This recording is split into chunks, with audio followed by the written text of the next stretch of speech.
Hi, I'm Steve Myers, candidate for mayor of Baton Rouge. You've heard me say that stopping the erosion of private property rights and civil liberties is a cornerstone of this campaign, along with the obvious major issues of crime, traffic, and education. Today's message, we are going to go back and talk a bit about civil liberties, particularly as it involves curfews, notably the curfew that was imposed on the citizens of Baton Rouge after Hurricane Isaac.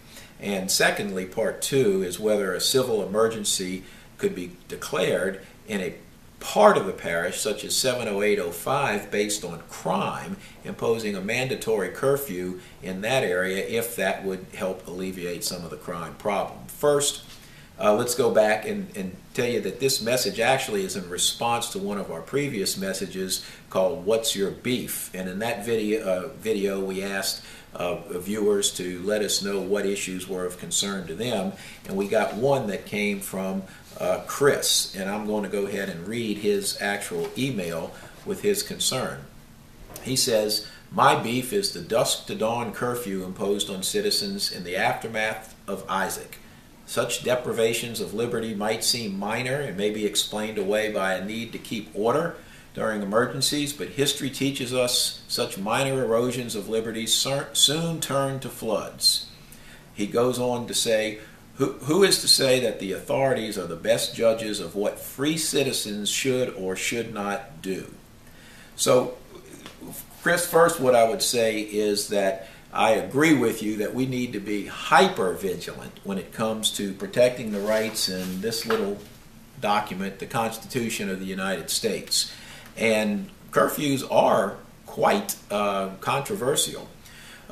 So the first thing I'd like to discuss is a question that a law school professor used to always drive us crazy with, and that is, what is your authority? I've been asked several times, including by people who are lawyers, do you know what the authority is they relied on in order to call a curfew after Isaac?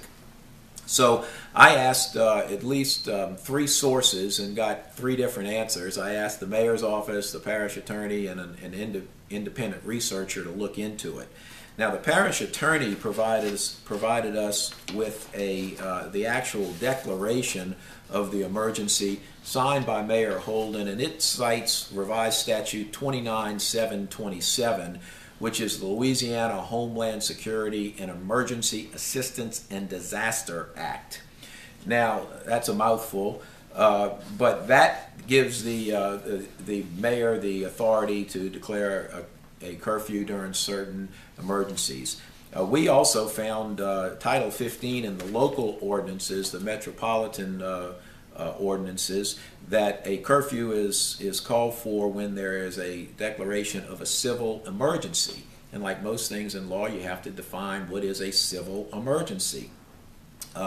Well, in the case of the local law, it's a riot or unlawful assembly characterized by the use of actual force or violence or threat for force. That's not really applicable. And part two is any natural disaster resulting in death or injury or destruction of property to such an extent that extraordinary measures must be taken to protect the public health and welfare. So presumably that is the clause that's relied upon to determine whether a civil emergency actually existed in order to justify a curfew. So I do think there probably is legal authority to have called the curfew. It is a matter of discretion. Some people would challenge the discretion, but there is some authority. Part two that Chris makes in his question is that if a curfew produces such terrific results and makes Baton Rouge a quiet and safe place, why not enforce it every night, especially in high crime areas? Now that is an interesting question, because stated differently it says, should the mayor declare a civil emergency exists in 70805 and institute a mandatory geographic curfew at night if that's when the crimes are being committed? One of the other candidates has actually talked about declaring a crime emergency. Now, Section 15.4 of the local ordinance actually grants authority to have a curfew only in certain geographic areas of the parish. I believe there was one recently declared after a tanker spilled and there was an evacuation and maybe a curfew in a part area town.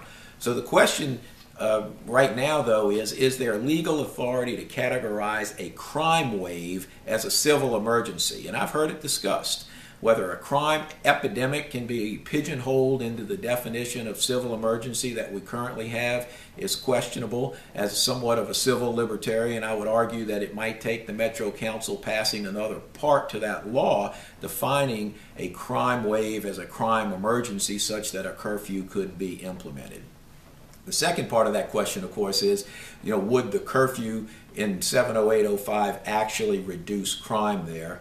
And of course, the most important question is cleaning up the crime in one zip code by a curfew worth the price of freedom?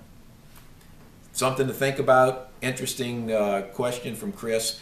If you go back to the Myers message, you can review some of the past messages we've had on civil liberties and private property rights and the proper role of government. And visit us at Facebook at myersformayor.com.